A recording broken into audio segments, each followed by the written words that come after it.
So there's this law of life, if you will, that you would not be able to identify by name. If you just saw the name of the law, you'd have no idea what it was. But it is a law that we've all experienced. It's a law of life that you experience on a regular basis, frustratingly so. And the law that I'm talking about is Parkinson's law. And Parkinson's law states this, that work or any kind of task that you have will expand to the allotted time given for its completion. So if you've got something on your to-do list, something you gotta do at home, something you gotta do at work, that that task itself will expand to the allotted time that you've been given or that you give it for its completion. So the way that this plays out is if you have 5 minutes to complete a task that should take you 5 minutes, well, you'll typically get it done in 5 minutes, but here's where Parkinson's law comes into play. If you take that same task that should take you 5 minutes, but you've been given an hour to do it, something magic happens. It takes you an hour to do it. And there's a few different factors at play. One, the more time you have or the more time you've been given, the more complicated a job can become. Or what's probably true for most of us is that the more time you have, right, the more likely you are to procrastinate. And so the length of time, the length of waiting, and before you know it, that job or that task fills the entire time you've been given. We've all experienced this, even frustratingly so, okay? And this is why, and I'm not trying to get spouses to be mad at each other here, but this is why that house project that you asked him to do on Saturday, and it was supposed to take him 1 hour, took the whole day, right? He went to Home Depot, forgot he wasn't a carpenter, and just started to get ideas and, slowing things down, just perusing, browsing, taking the time. And next thing you know, something that should have taken an hour took the whole day. That's Parkinson's law in play. Or, come on, something that we all know, maybe you're a college student or a graduate student, or if you've ever been in school, you know this. It's why when you had 3 weeks to write that paper, right? You're finishing it 3 hours before it was due, and nowadays when you're submitting them online, you're submitting it 3 minutes to midnight. Do you know what I mean? Like, this is Parkinson's law. It's something we've all experienced, that work or a task magically will just expand to fill the time and space that it is given. In a very similar way, the same is true of God and your spiritual life. God will fill whatever space we make for him in our lives. And this idea is what I want to wrestle with over the next couple of weeks in our new series, Make Room, the spiritual life for ordinary people. That I want to wrestle with what it looks like and why it should matter. That we need to make room to experience more of God's transforming power and grace in our lives. And I don't want to belabor the point because after all, it is a subtitle, but I very intentionally picked this subtitle and I want to just give you a little bit of explanation of why. The spiritual life for ordinary people. And it's because, and maybe you'd fall into this bucket, I know certainly that I do, right? The idea of experiencing more of God in your life and experiencing more of God's grace and more of his power in your life, so often that's kind of like reserved for the spiritual people. The thought is, if you're a Jesus follower, I hope to get there one day, just like grandma who seems to have a direct line to God. Do you know what I mean? Like that's the goal, like be like grandma one day.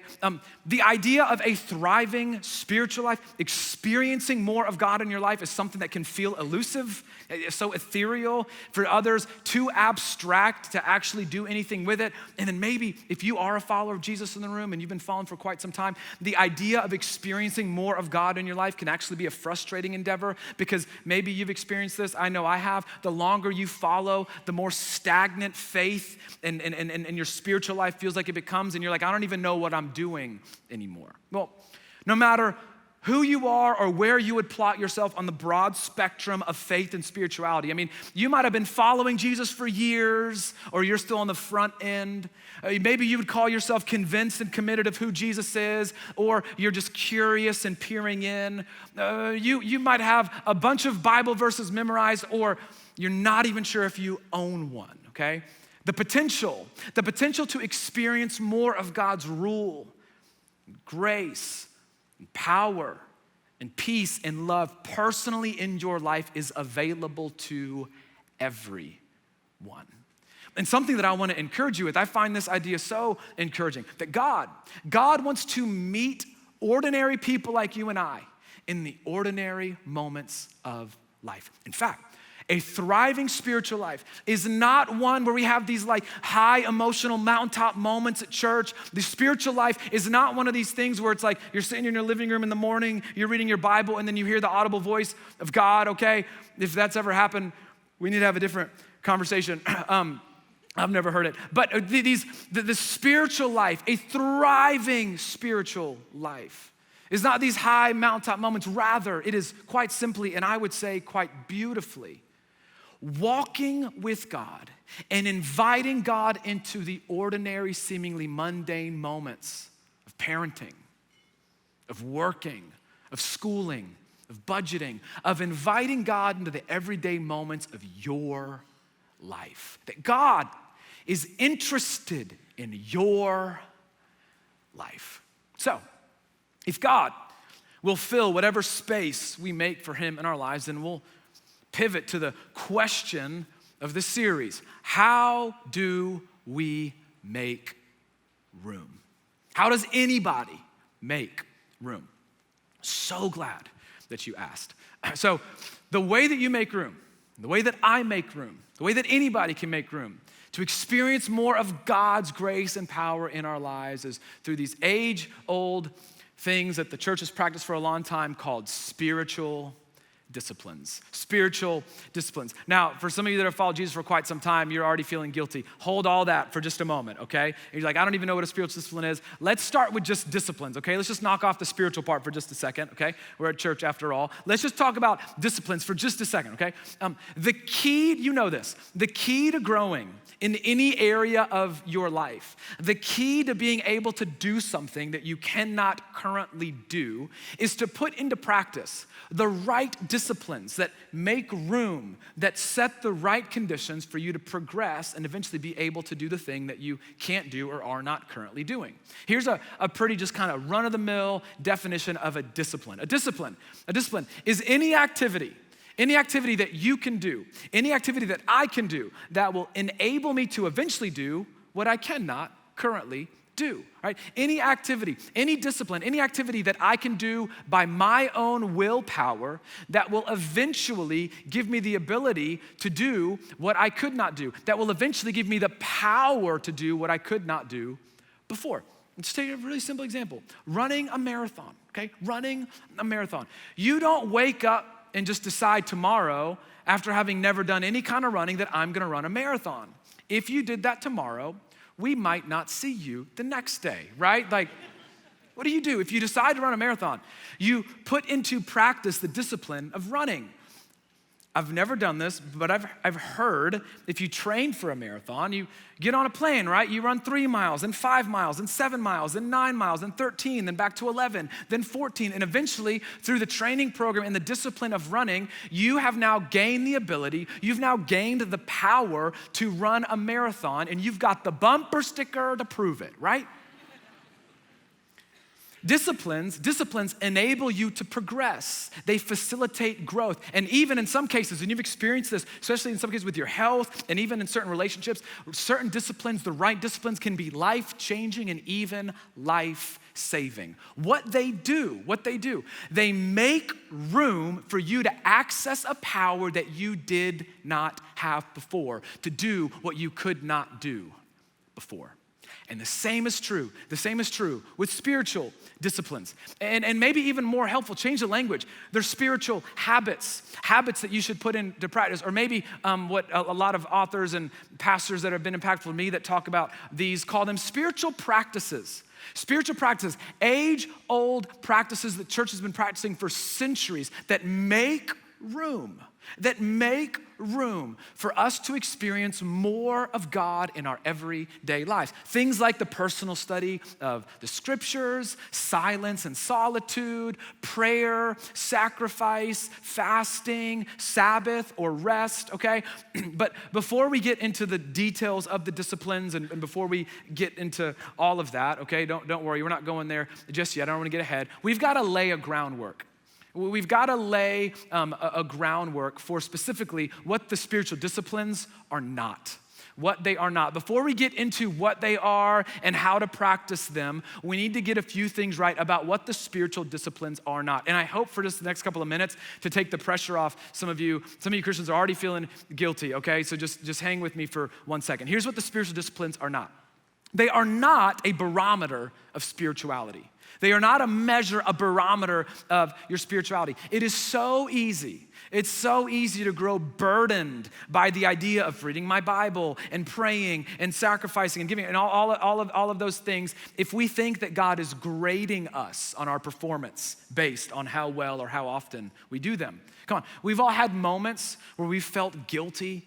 It's been so long since I've prayed. It's been so long since I've opened up my Bible. What is the root of that guilt? That God is looking down at you and thinking, do better, be better, you should know better. But when these disciplines, these habits, these practices, when they become a way to impress God, we've completely missed the point. And in some cases, these disciplines, in a very toxic way, and I've been there, they can become a way to impress others. Whenever disciplines become a way to impress God or to impress other people, to show the barometer of spirituality that we have completely missed the point. They're not a way to impress God. God isn't looking to be impressed by you. They're a way to walk with God because he wants to walk with you. And as we'll see in a minute, you can practice all these disciplines perfectly and completely miss the point. Number two, they are not a way to earn favor with God. This is so important, so helpful. Take some of the pressure off. They're not a way to get extra credit with God. They're not a way to earn more grace. They're not a way to earn more favor. They're not a way to earn forgiveness. They're not a way to earn goodwill. They're not a way to earn a hedge of protection around your life. Come on, we've all been there. Have you ever been in a situation where something didn't go your way and you had a thought, wouldn't have happened if I'd been reading my Bible more? Wouldn't have happened if I just volunteered at church more? This wouldn't have happened. Come on. To do that is just bad theology. That God's love for you has never been based on your performance, and it never will be. In fact, the disciplines, they're not for him. They're for you, and they're for me. They're not a way to earn his grace. In fact, as my wife Julie so just powerfully said as I was processing this series with her, she said this, and I quote, that disciplines are not a way to earn God's grace. Disciplines are in a way to put you in the path of God's grace. It's right there. Sidebar, if you're married, quote your spouse in a presentation, okay? But she's so right. It's not a way to earn anything. That God's grace is already there. God's grace is already available. That these disciplines, they put you in the path of God's grace that's already freely given. And third, they're not necessarily unpleasant. Okay? Just because it's a discipline doesn't mean you would choose not to do it if you had the choice. In fact, I'm just telling you, if you stuck with me throughout the series, I think here's what you'll find. In this fast-paced, always going, always earning, overstimulated, comparison as a hobby, worth in the zeros, the titles and the things, world full of distractions that we live in, anything that might lead you to become a person that experiences more joy, peace, and love, I'm just telling you, you might find these things to be downright enjoyable. In fact, I'd argue that maybe in a time unlike any other time in history, we are probably more hungry and thirsty for these disciplines than ever before, and maybe even more than you realize. And lastly, and where I want to spend most of our time this morning, is they are not the end. They are a means to an end. That these disciplines, whatever it is, prayer, Bible, right, whatever you want to talk about, they are not the end goal. This is so important for us to get. The goal, the end, is not the discipline itself. The nature of a discipline, right? It's to enable you to do what you can't currently do. Training is never the end. It's always a means to an end. In fact, For all the Christians in the room, all the followers of Jesus, whenever these spiritual disciplines become the end goal in and of themselves, you know what begins to happen? We will miss the very heart of God. When these disciplines become the end goal, okay, I've got to do them, I've got to knock them out, and I'm going to be better at them than anybody else. You know what'll start to happen? You start to get bored with your faith. When these disciplines become the end, then your walk with Jesus just becomes a to-do list of religious activities. When these disciplines become the end, I'm just telling you, here's what starts to happen. And I've been there, I'm not pointing the finger, I get this. That we can so easily become self-righteous and look down at those that don't practice like we do. They don't have to be the end in order to be beneficial and good. They're beneficial and good, but they are not the end. And so before we dig into what they are and how to do them, we need to lay the foundation of the end that they are a means to. And what is that end? Well, Jesus made that abundantly clear. In fact, we're gonna look at one of his most famous moments, one of his most famous moments in all of the Gospels. It is so famous that all of you have heard it. Even if you're not a person of faith, you have heard it. It's so famous that it is so easy to gloss over it. In fact, it's so funny. It is so clear and so not complicated. We as followers of Jesus are tempted to add to it. That it is so simple and it is so not complicated, it almost feels like it's not enough. It feels elementary. It feels like the beginner stuff, and I need to get to the theological red meat of following Jesus. So don't I roll this away on account of familiarity. Because what Jesus is about to do here in this moment is show us the very heart of the spiritual endeavor. And he's about to show us the end that all of these spiritual habits and practices ultimately are a means to. So Matthew chapter 22, Jesus finds himself in a debate with the Sadducees, who were like the Pharisees, two religious groups of religious leaders in the day. They had a little bit of different theology, but if there's one thing they lined up on, it was they did not like Jesus. And so Jesus is in an argument with the Sadducees, not an argument, in a debate, a healthy debate. Rabbis debated, teachers debated, and he's crushing the Sadducees. In Matthew chapter 22, verse 34, Matthew tells us, hearing that Jesus had silenced the Sadducees in the previous arguments, in other words, that word literally means he muzzled them. Like they just had no idea what to do. They were down and out. So hearing that Jesus had silenced the Sadducees, the Pharisees, they got together. Like, all right, we gotta go help our friends, okay? And so they got together, Family Feud style, okay? You know what I'm talking about. And they're strategizing, okay, what are we going to do? How are we going to get them? So, well, what do? One of them, an expert in the law, they're like, hey, Jim, you're up, pal. This is your chance. This is your moment. This is what you've trained for. This is what you've studied for. So one of them, an expert in the law literally just means a lawyer. He was a lawyer, super studied, and he tests Jesus with a question. He wants to try to entrap Jesus with a question, and the question is this: Teacher, which is the greatest commandment in the law? Now, again, you already know, you're fast forwarding, but just stick here with just a second. We gloss over it, but we gotta understand. Pretend like you're hearing this for the first time, if it's possible. This was such a massive question.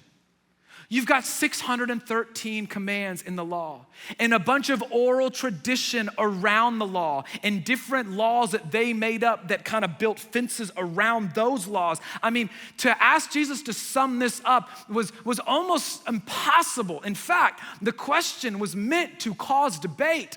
The question was meant to be seemingly impossible. The question was meant to create some disagreement, because even this would have been a question that they would have debated about anyway. And so here, I mean, this was a huge question, and everybody watching, everybody listening would have been leaning in like, oh, that's a good one, Jim. What's he going to, what could he possibly say that would appease everybody? I mean, come on, how do you answer that? How do you pick just one? So Jesus, verse 37, everyone is just waiting for this answer. He responds, well, love the Lord your God with all your heart and with all your soul and with all your mind. This is the first and greatest commandment. Love God wholeheartedly. That's what he says. That's the command. That's the way of Jesus. To love God with all that you are and with all that you have. To love God with your stuff, to love God with your energy, to love God with your money, to trust God with your surrender, to pursue his way rather than your way. And I wish I could have been in this moment, because we don't know this for sure, but I bet you Jesus had a little bit of a pause, because they asked him, what is the first and greatest commandment? They were expecting one. They were expecting one. And so Jesus gives them one, but just like Jesus so often does, he does the unexpected. And I bet you he paused there as they were gearing up to say something, but then he doesn't give them just one, he gives them two. And he says, Jim, sit down. I'm not done yet, Jim. Peter, keep the plasma out. I'm not done yet. He says, and the second, and they'd be like, whoa, the second. It says the second is like it. The second is connected to it. Love your neighbor as yourself.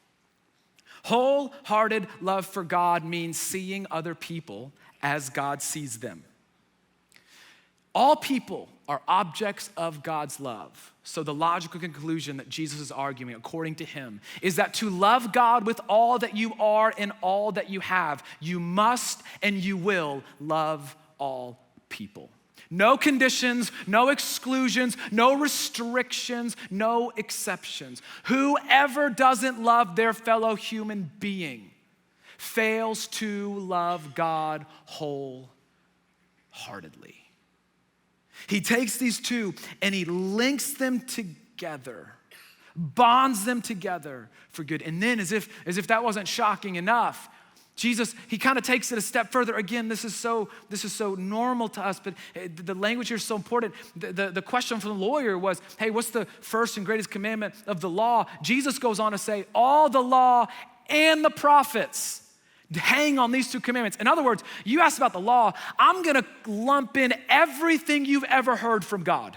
Every law and all that you've ever heard from the prophets that your ancestor heard from, Isaiah and Jeremiah, all of them, all the law and all the prophets, anything you've ever heard from God, I'm lumping this all into one. And all of that, he says, hangs on, depends on these two commandments. Without them, nothing else can stand. Without these two, the rest of it is meaningless and of no value. That without growing in these two commands, as the Apostle Paul would later say in 1 Corinthians 13, you've gained nothing by doing everything else. Fulfilling anything that God has commanded finds its root here. Following and walking in the way of Jesus finds its roots here. And I love here, Matthew, this is his account of this moment. This is where his ends.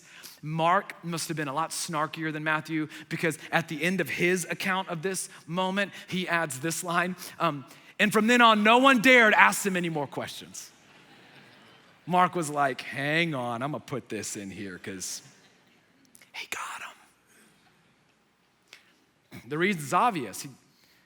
He'd answered the question about the ultimate end of the spiritual life to the most spiritual people, quote unquote, of the day in a way that none of them and no one before had ever heard, and they were left speechless, jaws on the floor.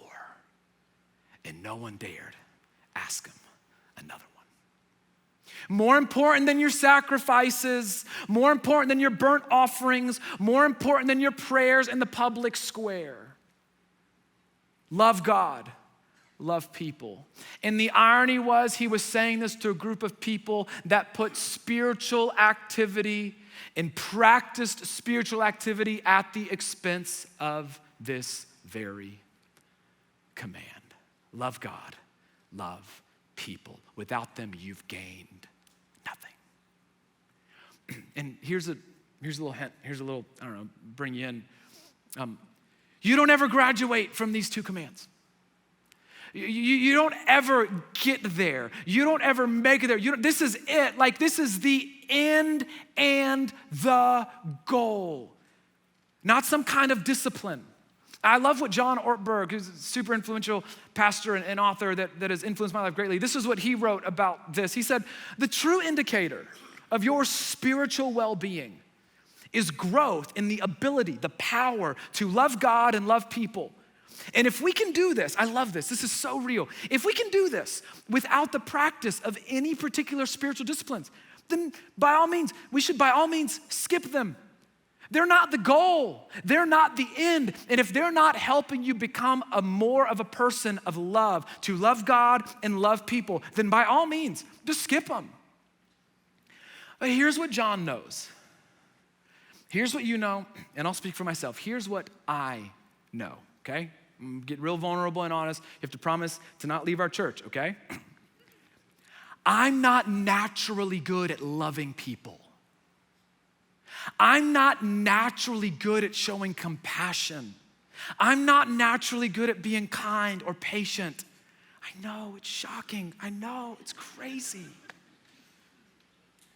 Come on, I'm not naturally good at being selfless. I'm not naturally good at surrendering and trusting when I don't have control.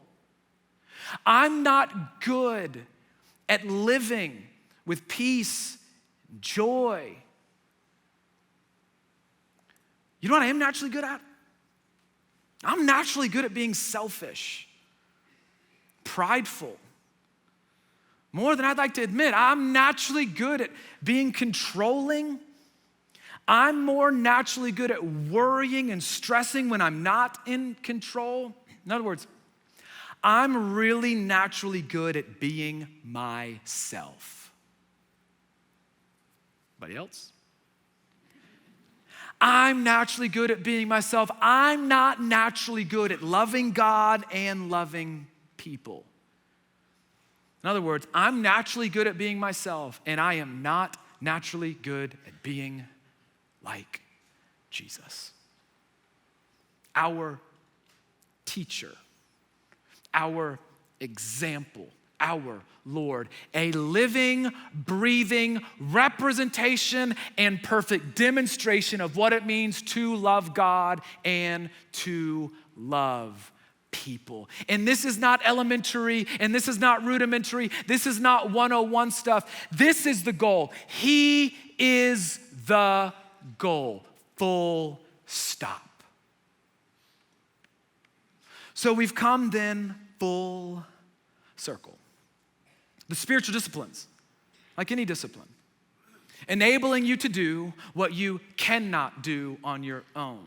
And in this case, loving God with all your heart and with all your soul and with all your mind and loving people. In other words, living like Jesus. That the spiritual disciplines are a means to what end? The ultimate end of thinking like and feeling like and behaving like and loving just like Jesus. And so then the spiritual disciplines, right? And you don't need to raise your hand, but come on, you know this. We don't have that power on our own. So the spiritual disciplines then, exercised by our own willpower, give us access to an outside of this world power to help that make possible, which is the Holy Spirit that lives inside of you. So then what are the spiritual disciplines? Like how do they function? What do they do? I came up with two definitions. I didn't know which one to use. So we're gonna do both, okay? Maybe you'll like one over the other. I don't care. They kind of build on each other, okay? So spiritual disciplines, what do they do? Spiritual disciplines, first one. Spiritual disciplines make room. They make room for us to experience more of God's transforming power in our lives. That you're just not going to naturally look like Jesus because you feel like it. You've tried that. I've tried that. And you know the ugly natural parts of you just like I know the ugly natural sinful parts of me. And what these spiritual disciplines do, I'm telling you, they make room. They make room for us to experience more of God's transforming power and grace in our lives. And kind of built out of that, a different way to say it is this, that spiritual disciplines, they make room to help us gain power to live life and love others as Jesus modeled and taught. They make room to help us gain a power that we do not have on our own, to eventually enable us to live life and love others as Jesus modeled and taught. And on the other side of this pursuit, I'm just telling you, on the other side of this pursuit is more joy, more peace, and more love. And it is the life that Jesus has invited us into, and it is the life that he said he came to offer us in John 10, verse 10, where Jesus said this. He said, I've come down, I've taken on human flesh, that those who are figuring out the best way to follow me, those who are trying their best to follow me, I've come that they may have life and have it to the full. This is the life that you ultimately want.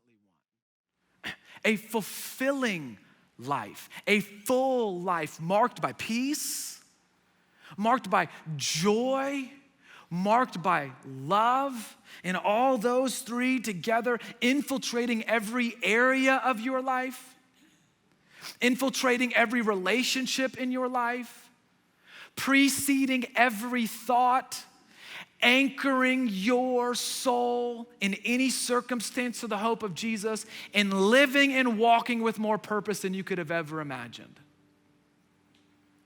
He said, that's the fullness I've come to offer you. Here's the problem. Some of us aren't experiencing that fullness because we aren't making enough room. It's not because God is absent. It's not because there's anything wrong with your faith. It's because we just simply haven't made enough room. I'm just telling you, you will experience as much of God as you are willing to make room for. That you have been on his radar far before he was ever on yours. He is there, he is ready, and he is willing, and he is waiting. And I'm just telling you, you will experience as much of him as we are willing to make room for. And what we're gonna find is these disciplines, these spiritual habits and practices, they're so life-giving. Not always gonna be easy, but they're so life-giving. Here's what they're gonna cause you to do. They're gonna force you to slow down. They're gonna force you to slow down, to stop running the rat race of humanity, to slow down long enough to hear God speak to your heart, to be reminded of what is true no matter what is right in front of you. That these spiritual habits, these spiritual practices and disciplines, they're gonna lead you to sacrifice for others. Finding purpose and giving your life away is unlike anything else that we will ever do. You're gonna find more life there and more joy there. That these disciplines, they're gonna lead to stretching you out of your comfort zone into bigger and better faith. You're gonna take steps you never thought you could take, do things you never would have thought to do before you made space to experience where God was leading you. And then they're gonna prompt you to surrender, to trust. And in that trust and in that surrender, with all that we can't control, is a space where our heart can experience true joy and true peace. In the process of all of that, you're gonna experience more of that fullness, being transformed to live a life marked by joy, peace, love, ultimately becoming a person that thinks, and feels, and sees, and hopes, and trusts, and loves more like Jesus. That is fullness. That is real life. And that's the life, come on, that you ultimately really want. That's the life that this world needs. That's the life that your kids need. That's the life that your spouse needs. That is the life that this community needs. That is the life that'll be a life used by God. That is a life that will make us shine in the darkness. It's available. And that is a life worth making room for. I'm just telling you, God will expand to fill whatever space that you make for him. I'm telling you, the more space you make, I'm telling you, he'll fill it. He will meet you For some of you, he will meet you in a way that you've never known possible. He'll transform you. Our job is to make room, to get into the path of his grace. Disciplines exist ultimately because we need God. So our job is to make the room. If we do our part, I'm just telling you, he is faithful to meet you and fill the space and do his.